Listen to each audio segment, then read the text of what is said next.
Alhamdulillah, alhamdulillahilladzi hadana lihadza wa ma kunna linahtadiya laula an hadanallah. Asyhadu an la ilaha illallah wahdahu la syarikalah wa asyhadu anna Muhammadan abduhu wa rasuluh la nabiyya ba'dah. Allahumma salli wa sallim wa barik ala nabiyyina Muhammad wa ala alihi wa ashabihi wa mawalah, amma ba'du. Ma'asyiral muslimin jamaah Jum'ah rahimakumullah, usikum wa iyaya bitaqwallah wa qad fazal muttaqun. Qala Allah ta'ala fil Qur'anil azim, a'udzu billahi minasy syaithanir rajim. Bismillahirrahmanirrahim. Walikulli wijhatun huwa muwalliha fastabiqul khairat aynama takunu ya'ti bikumullahu jami'a innallaha ala kulli syai'in qadir. Puji dan syukur marilah kita panjatkan kehadirat Allah Subhanahu wa ta'ala, karena atas izin dan perkenannya lah pada siang hari ini kita semua masih diberi kesempatan dan masih diberi kekuatan untuk melangkahkan kaki ke masjid ini guna bersama-sama menunaikan ibadah sholat Jumat yang akan kita lakukan dengan berjamaah.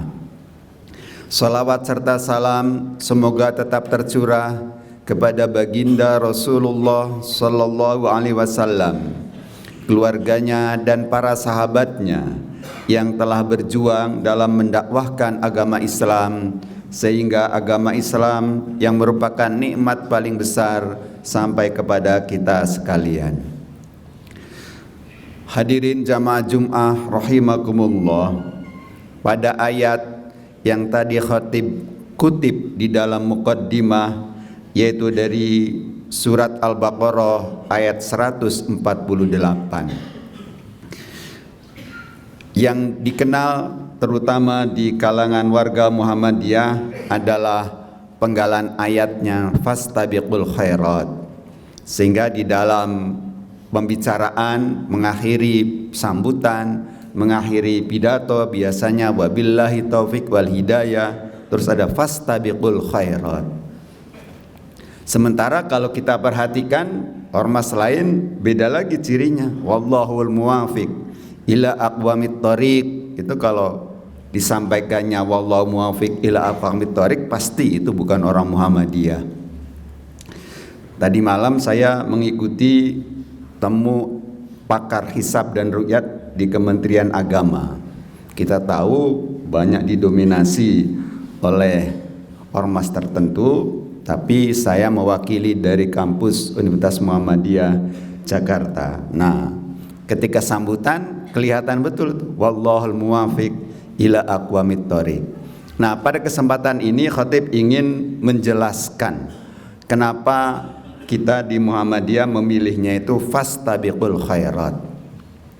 Di dalam kitab-kitab tafsir itu umumnya qiraatnya itu walikulli wijhatun huwa muwalliha. Jadi muwalliha, jadi bagi setiap umat ada kiblatnya sendiri, kemudian yang ia menghadap kepadanya. Fastabiqul khairat, maka berlomba-lombalah di dalam kebaikan.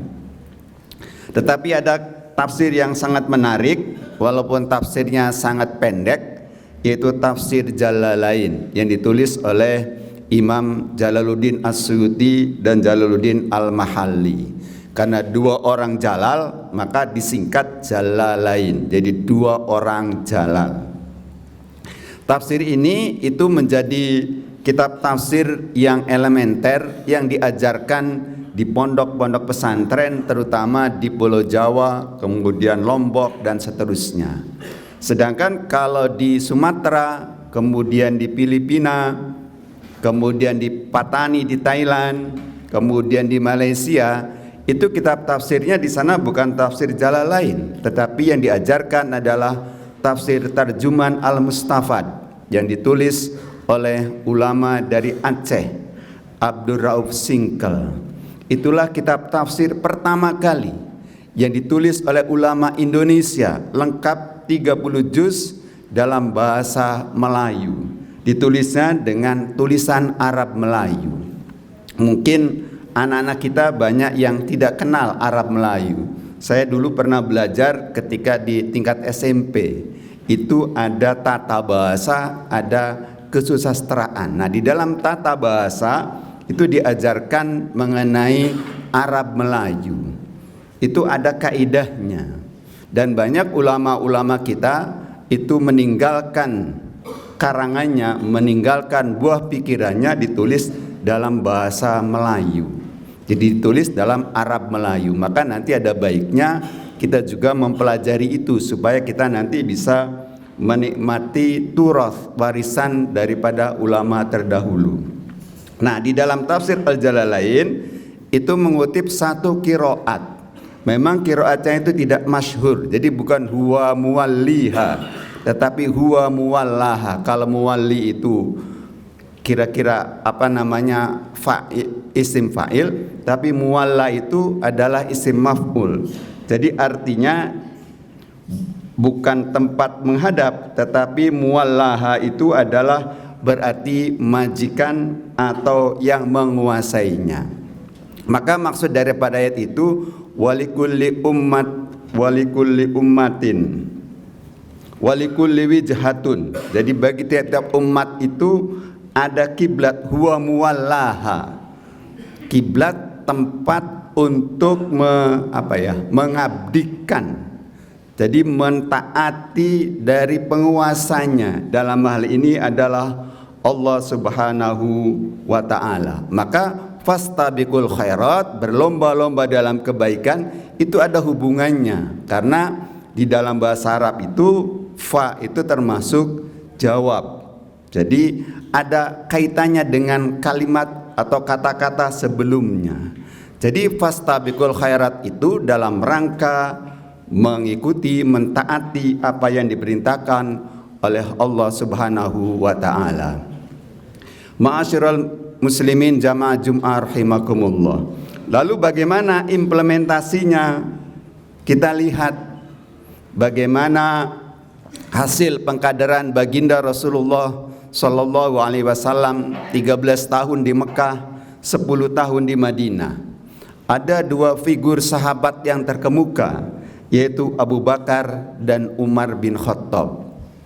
Nah, Abu Bakar dan Umar bin Khattab itu selalu berlomba di dalam kebaikan, fastabiqul khairat. Nah, di antaranya yang mereka berlomba berdua itu adalah berkaitan dengan sedekah. Pada suatu hari karena Umar selalu kalah berlomba dengan Abu Bakar, maka pada suatu hari Umar ingin mengalahkan Abu Bakar dalam hal sedekah. Lalu menghadap kepada baginda Rasulullah sallallahu alaihi wasallam. Kemudian Umar menyerahkan separuh daripada harta kekayaannya disedekahkan untuk kepentingan Islam dan umat Islam. Lalu yang menarik, ada dialog antara baginda Rasulullah sallallahu alaihi wasallam dengan Umar.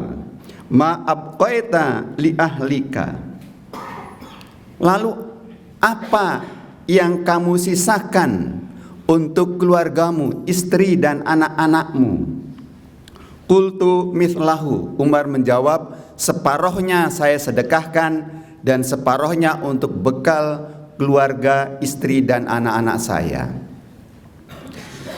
Umar merasa, wah, saya pasti menang nih dalam hal sedekah ini. Tetapi tidak begitu lama wa ata Abu Bakrin. Abu Bakar datang menghadap Rasulullah dan menyedekahkan semua hartanya. Semua miliknya diberikan kepada Rasulullah, disedekahkan. Lalu terjadilah dialog antara Nabi dengan Abu Bakar. Ya Abu Bakrin, ma abqaita li ahlika. Apa yang kamu sisakan untuk nafkah keluargamu, untuk istri dan anak-anakmu? Kemudian Abu Bakar menjawab, abqaitu lahumullaha wa rasulahu. saya tinggalkan untuk keluargaku Allah dan Rasulnya. Ini luar biasa sekali. Abu Bakar tawakalnya sampai tingkat level paling tinggi. Dia yakin kalau menyerahkan diri kepada Allah, maka istri dan anak-anaknya tidak akan terlantar, tidak akan mati kelaparan. Kemudian Umar lalu berkomentar, faqultu la usabiquka ala syai'in abada. Maka saya nyerah deh, kalah sama Abu Bakar. Maka ma'asyiral muslimin, kalau kita baca riwayat para sahabat itu, di antara sahabat yang paling utama nomor 1 adalah Abu Bakar Siddiq. Baru nanti level yang kedua Umar. Itulah di dalam sejarah kenapa pengganti Nabi itu setelah wafat digantikan oleh Abu Bakar, baru kemudian Umar. Kenapa? Karena berkaitan dengan kualitas. Salah satunya adalah kualitas dalam hal kedermawanan. Ma'asyiral muslimin jamaah Jum'ah rahimakumullah. Lalu apakah sampai di situ? Tidak. Tadi levelnya adalah perorangan. Kita bisa lihat contoh levelnya dalam bentuk keluarga. Di dalam hadis yang diriwayatkan oleh Imam Muslim, itu diceritakan dari Jabir bin Abdullah bahwa Bani Salimah itu rumahnya jauh dari Masjid Nabawi. Kemudian begitu mendengar ada tanah yang kosong di dekat Masjid Nabawi, maka Bani Salimah itu berniat untuk pindah, menjual rumahnya, kemudian beli tanah di dekat Masjid Nabawi, kemudian rencananya mau membangun rumah di Masjid Nabi, dekat Masjid Nabawi. Kabar itu sampai kepada Nabi. Lalu Bani Salimah dipanggil oleh Rasulullah Shallallahu Alaihi Wasallam. Kemudian terjadi dialog yang sangat menarik. Kata Nabi, apakah benar engkau akan pindah rumahnya ke dekat Masjid Nabawi? Kata Bani Salimah, ya Rasulullah, benar. Rumah kami jauh. Kami ingin bisa berjamaah 5 waktu bersama engkau. Coba bayangkan, pindah rumahnya karena ingin bisa berjamaah 5 waktu bersama baginda Rasulullah Sallallahu Alaihi Wasallam. Jadi bukan karena fasilitas semua serba ada, karena ini fasilitas elit, bukan, karena dekat dengan masjid. Karena di dalam salah satu hadis dijelaskan bahwa pada hari kiamat nanti ada 7 golongan yang akan mendapat perlindungan dari Allah. Salah satunya adalah warajulun qalbuhu mu'allaqun bil masajid. Orang yang hatinya selalu terikat dengan masjid. Dia dengan masjid itu bagaikan ikan dengan air. Ikan tidak bisa hidup kalau tidak bersama-sama dengan air. Kalau jauh dengan air, ikan akan mati. Mestinya kita sebagai orang Islam juga begitu. Harus berlomba-lomba menautkan hati kita selalu terikat dengan masjid. Nah, kemudian kata Nabi, diberi komentar oleh Nabi, diyarokum tuktab atharukum. Diyarokum tuktab atharukum.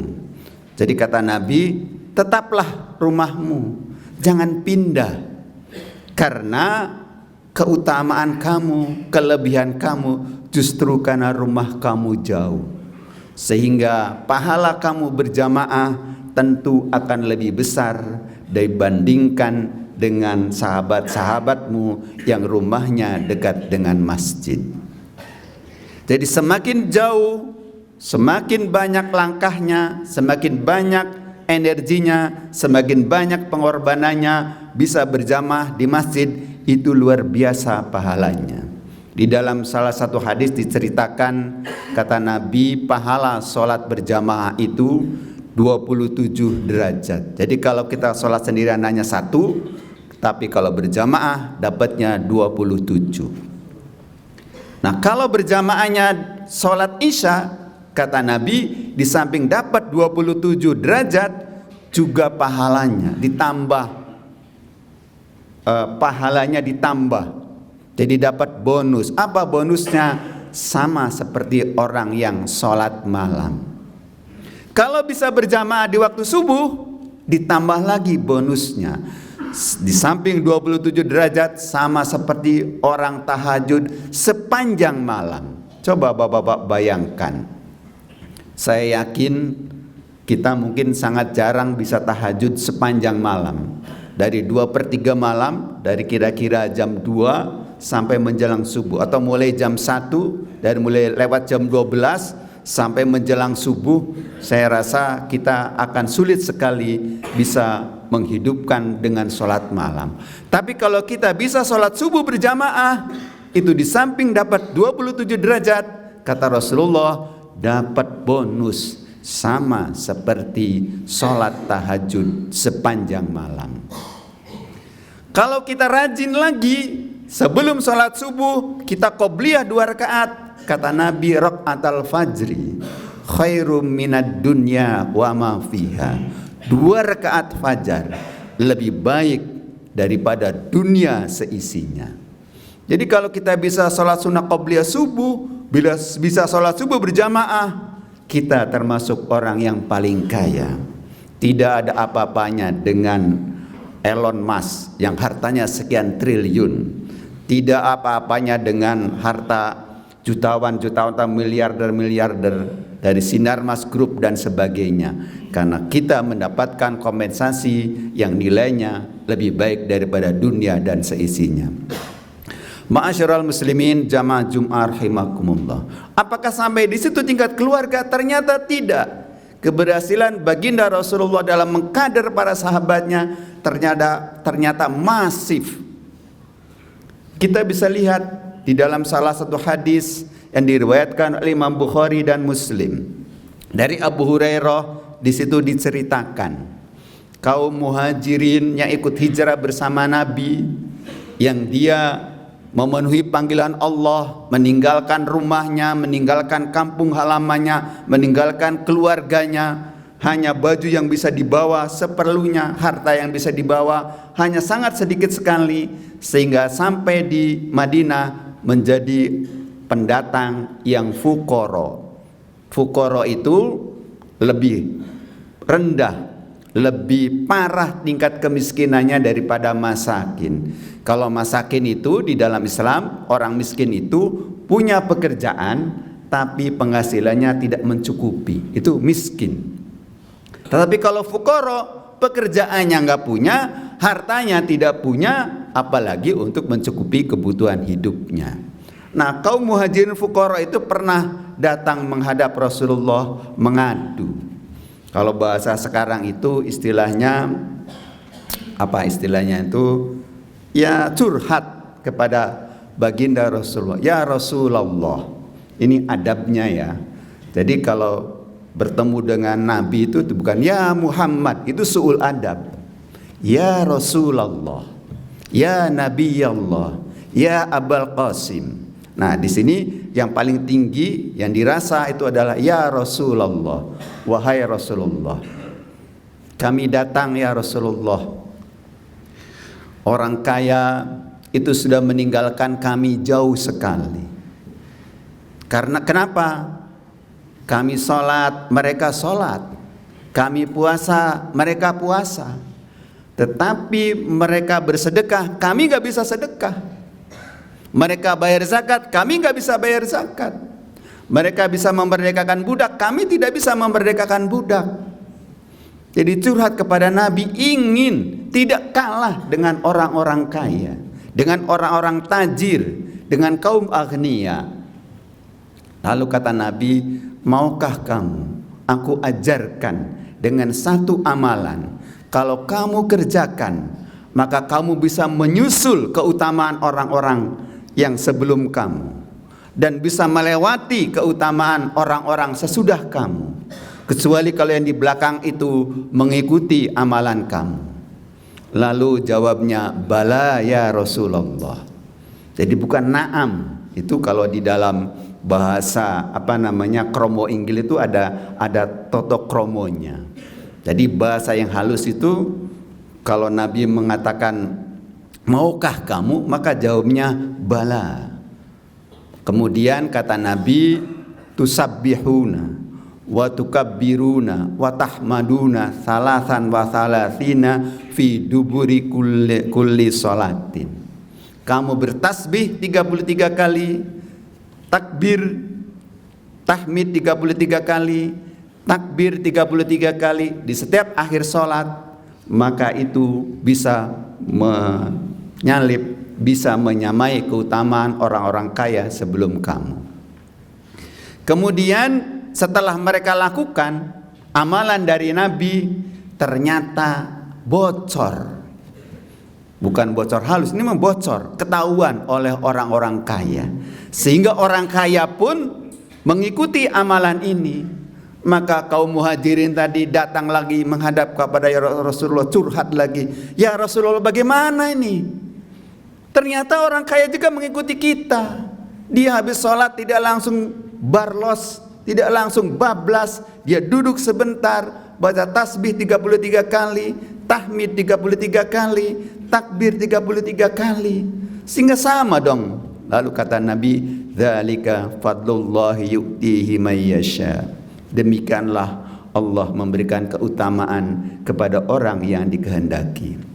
Ma'asyiral muslimin, jamaah Jumat rahimakumullah. Semangat inilah yang memang harus kita warisi, harus kita pegangi. Jadi kita semangatnya adalah berfastabiqul khairat, berlomba-lomba dalam kebaikan, tapi dalam rangka bukan untuk flexing, bukan untuk ria, bukan untuk sum'ah, tapi muwallaha, untuk Allah. Jadi kalau yang begitu habis sholat tahajud kemudian jepret lalu update status, nih malam ini gue tahajudnya malam ini cuma 4 rakaat, malam sebelumnya 2 rakaat, malam kemarin 10 rakaat. Ini kita khawatir kalau ini yang dilakukan bukan untuk Allah berlomba-lombanya, tetapi untuk status kita, supaya dikenal orang yang rajin ibadahnya, dikenal orang yang taat. Nah kalau itu habis itu pahala amalnya. Hati-hati kalau kita pelajari bukunya Imam Al-Ghazali yang paling tipis itu Minhajul Abidin. Minhajul Abidin itu di situ salah satunya membahas tentang bagaimana cara kita menjaga amal kita. Di situ dijelaskan ada yang bisa merusak amal kita, di antaranya adalah ria dan sum'ah. Ria itu ingin dilihat, ingin dipuji. Kalau sum'ah itu ingin didengar. Jadi ingin ketenarannya, popularitasnya sebagai ahli ibadah itu akan merusak, menghancurkan amal-amal kita. Jadi hati-hati. Di samping ada lagi kata Imam Al-Ghazali, itu adalah takabur, ujub. Nah, gue nih bisa tahajud, lu nggak ada artinya. Nah kalau sudah begitu hancur semua pahalanya, habis semua. Begitu nanti di akhirat dihisab oleh Allah, kita nggak dapat apa-apa. Mudah-mudahan kita yang hadir pada sidang Jumat kali ini, kita bisa menangkap semangat berlomba-lomba tadi di dalam kebaikan, dan kita bisa menjaga dan kita bisa mempertahankan dan meningkatkan terus-menerus dari waktu ke waktu. Barakallahu li wa lakum fil Qur'anil azim wa nafa'ani wa iyyakum bima fihi minal ayati wa dzikril hakim wa taqabbalallahu minna wa minkum tilawatahu fastaghfiruhu innahu huwal ghafurur rahim. Alhamdulillahi rabbil alamin wal aqibatu lil muttaqin wala udwana illa 'alal zalimin. Asyhadu an la ilaha illallah ilahul awwalin wal akhirin wa asyhadu anna Muhammadan abduhu wa rasuluhu khatamul anbiya wal mursalin. Allahumma shalli wa sallim wa barik ala nabiyyina Muhammad wa ala alihi wa ashabihi ajma'in. Amma ba'du. Qala Allah ta'ala fil Qur'anil azim, a'udzu billahi minasyaitonir rajim. Bismillahirrahmanirrahim. Innallaha wa malaikatahu yusalluna 'alan nabi ya ayyuhalladzina amanu sallu 'alaihi wa sallimu taslima. Allahumma salli wa sallim wa barik ala nabiyyina Muhammad wa ala alihi wa ashabihi ajma'in. Allahumma ighfir lil mu'minina wal mu'minat wal muslimina wal muslimat al ahya'i minhum wal amwat. Rabbana hab lana min azwajina wa dhurriyyatina qurrata a'yun waj'alna lil muttaqina imama. Rabbana la tuzigh qulubana ba'da idh hadaitana wa hab lana min ladunka rahmah innaka antal wahhab. Rabbana atina fid dunya hasanah wa fil akhirati hasanah wa qina adzabannar. Ibadallah, innallaha ya'murukum bil 'adli wal ihsan wa ita'i dzil qurba wa yanha 'anil fahsya'i wal munkari wal baghi ya'idukum la'allakum tadhakkarun. Fadhkurullaha yadhkurkum was'aluhu min fadlihi yu'tikum wa la dzikrullahi akbar. Aqimus shalah.